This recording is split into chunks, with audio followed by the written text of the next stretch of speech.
what can they open? A door to a dungeon, perhaps a chest containing treasure. Today, seeing a locked door or chest is like seeing a unicorn. It's a pastime that's long since been removed from the game, ever since the Wrath of the Lich King really, but in vanilla, there were a ton of them. You needed keys to enter dungeons, keys to enter raids, and to get those keys, you needed the key for another dungeon. There were so many keys that they even had a special bag called the Key Ring, since players were running out of inventory space. It was quite absurd, but it served as a fun little side project to see how many you could collect. Some were as simple as looting a boss, or completing a simple quest, and others required rare drops or huge quest chains to finally obtain. But if you had them, you were the man. It didn't matter how good or bad you were at the game. If you had the keys and you were capable of clicking a door, you got an invite to the group. This is a follow-up to a video I posted a while ago, voted for by the patrons and the winner of this month, so I'm continuing my coverage of all of the keys and how you got them back in the day. But now, the stakes are higher since we're actually getting classic servers. Although this is more designed for entertainment rather than a full-on guide. But regardless, sit back, enjoy, and prepare to become the key master. First up, we have the Shadowforge key. This one is pretty important. It's required to fully traverse the Blackrock Depths dungeon, which itself is required for the attunement to the Molten Core raid. The whole dungeon is a labyrinth, probably one of the most confusing places in the game even to this date 14 years later. This key in particular gave you access to those gates near the beginning, which serve as nice shortcuts, and also the East Garrison door found nearby the entrance, and behind that door, lastly, the Shadowforge lock, which unlocks the second half of the dungeon. It's a very important key to have, so how do you get it? Well, you have to die. It's pretty unique actually because you get this key from a quest that's only given by a ghost NPC that you could only see when you were dead. In this middle rock area, right before the dungeon, lies the tomb of Frank Loren Forgewright, who is the architect of the Blackrock Depths itself. At first, it seems pretty hidden, but I mean you did eventually die of course, and he was right there on the corpse run back to the dungeon. He was hard to miss. You would engage in dialogue with him. He says that his old hammer, Ironfell, was handed down to a new chief architect of the Blackrock Depths, who's a dwarf named Phineas Darkfire. He then gives you a quest to take him out and retrieve that hammer. This guy is located quite deep into the dungeon itself, and without the key, you had to take the long way. You had to do a special event in the arena, head upstairs, through the arena stands, and then take a left at the fork in the road, and follow that hallway all the way down until you reached the Hall of Crafting, where Phineas patrolled. With the sheer amount of trash in the dungeon, this took at least an hour for most groups. But if you kill him, you get the hammer. But what use does a ghost have of this? Well, none. You instead brought it to a monument also inside the dungeon.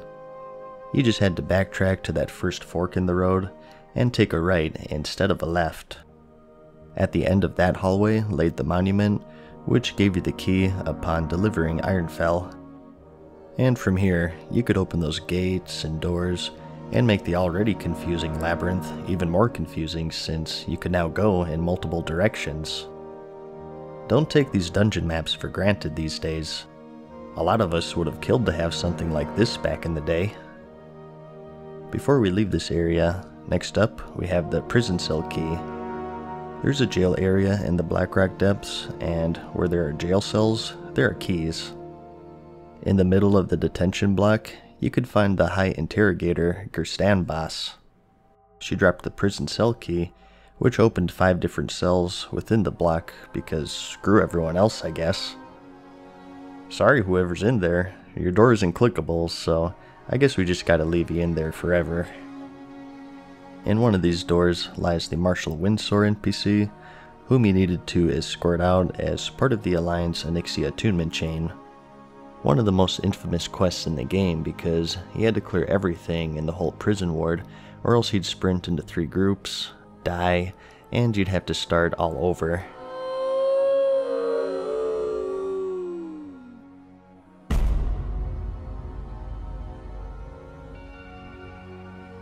There are also 2 more NPCs, one for the Alliance and the Horde, who were part of quest chains involving Moira Bronzebeard, who's the daughter of Magni Bronzebeard, and if you talk to them, they tell you how she got kidnapped, and if you followed those quests, you got to the finale where you had to kill the final boss of the dungeon, Emperor Tharisin, without killing Moira. Overall, a pretty tough quest. You also had a random Wildhammer NPC who did nothing pretty much, and behind one of the doors laid an angry group of mobs who would attack you immediately, so you had to be ready. So, another pretty important key to get, especially for the Alliance. Alright, let's get out of this place. Next, we have the Goblin Transponder. This isn't a key to a dungeon, nor a chest, but rather a teleporter. The Gnomeregan Dungeon is pretty simple for the Alliance to get to. You just take a short hike from Ironforge. But for the Horde, it's pretty tough since they have no hubs and thus no flight paths anywhere near there. There was a second option though. If you talked to a goblin named Savik, located right here in Orgrimmar, you get a quest to talk to a goblin named Scooty in the Booty Bay hub in the southern tip of the Eastern Kingdoms, and he gives you this transponder.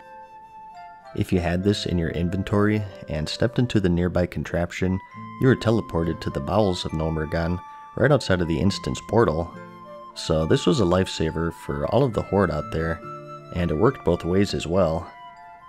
Traveling back then was rough with no flying, unconnected flight paths, and slower flight paths in general, so having this instant teleport to and fro Stranglethorn and Dun Morogh was pretty nice to say the least. And next, since we're talking about Gnomeregan, we have the Workshop Key. There did exist a back door to this dungeon if you went straight instead of taking a left. It's this giant gate here. This place was also a ginormous labyrinth, so this was really handy if you just wanted to kill the final boss, but it was of course locked. The key was a simple drop from the Electrocutioner 6000 boss, located in the middle of the dungeon. You always killed this guy anyways, so you didn't really have to go out of your way for it. I think pretty much everyone had this key back then. But once you had it, you had access to a pretty handy shortcut. And next up, we have the Crescent Key, which could be found in the high-level Diremaul dungeon. The northern and western wings of the dungeon had locked doors blocking their entrance, so before you could even enter them, you had to visit the eastern wing. Near the entrance of this wing is an imp named Pucelin, and if you talk to him, he'll run away again and again. You chase him all over the place basically, until he's finally cornered and beefs up a bit and turns into a mini-boss for you to kill. And if you killed him, you got the Crescent Key, which gave you free reign to explore the rest of Diremaul. Pretty simple and straightforward, but still very important to have. So, putting this key to use and entering the northern wing of Diremaul, we also have the Courtyard Key. This one is pretty interesting because it was part of a special challenge called a Tribute Run. For this, you had to go through the entire dungeon and kill the final boss, King Gordok, without killing any of the named guards along the way, and if you did, you got some extra loot and potions and whatnot, and even a small chance at this purple axe. It was easier said than done though, as these guards are, well, guards. It's their job to catch you, and you have to do some tricky things to sneak past them, such as repairing a frost trap and waiting for one to walk into it so you could sneak by freely. This key in particular was guarded by an ogre named Fengus, who you found about halfway through the dungeon. It was in a chest in the middle of this giant room, and Fengus would patrol around the area. You had to time it, wait for him to walk by it, and then make a mad dash for the chest, and then to the western side of the room to reach the door that it unlocks. I remember that this was pretty intense because it took like 5 seconds to pick up the key, and another 5 to open the door. So if you were tinkering with it and you saw that dude roll around the corner, you kind of went into panic mode.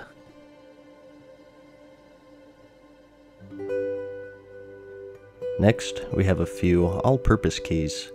Many different blacksmithing keys, the engineer's various Sephorium charges, or a rogue with a maxed out lockpicking skill.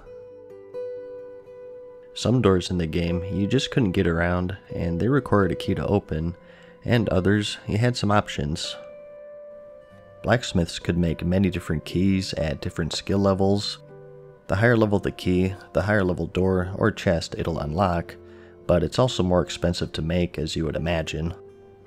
The engineer's Sephorium charges are more of a brute force way to open locks, similar in design to the blacksmith keys in the sense that there were different level charges. A little fun fact is that the Sephorium is a play on words of the C4 plastic explosive. These items are actually still in the game, but since 99% of the locked doors and chests are now removed, there's not much point to them. And lastly, you have the Masters of Unlocking, the Rogue. This did require some grinding. You had to level your lockpicking skill just like any other profession, and throughout the game you could find areas with random lockboxes strewn about, and you would just go around opening them. I'm not really sure who's supplying these lockboxes, but it works. So, any 3 of these work with any lock that doesn't flat out require a certain key, so they're quite useful. A random interesting fun fact is that in the Dead Mines dungeon at the end, you need to blast open the door by looting some gunpowder and firing a cannon. Doing so will spawn guards at the door to investigate the commotion, but if you just lockpick it, you can avoid that extra fight entirely. Kind of a cool detail, I think. Alright, so there's a few more keys for you. Like I said, pretty cool. I kind of miss having to hunt these down. They were fun little side quests, and were sort of a collection type of thing to see how many you could get. I can see why they don't have them today though. That's because the dungeons are pretty straightforward nowadays. There's usually just one way to go, and we no longer have these huge labyrinths to explore where there's 100 different ways to go and run the dungeon, and different shortcuts to unlock. It's a trend that you could only find in vanilla. Even the Burning Crusade had a pretty linear dungeon design. In fact, the only shortcut that I remember is this one in the Shattered Halls, where you can skip that drop down with the green slime room. Correct me if I'm wrong on that one. But I'm getting way off track here. We got a lot more keys to cover, so I'll revisit this sometime. I hope you enjoyed the video, like it if you liked it, and I'll see you in the next one. Peace. Farewell for now, mortals. We hope you enjoyed today's video. See you again soon.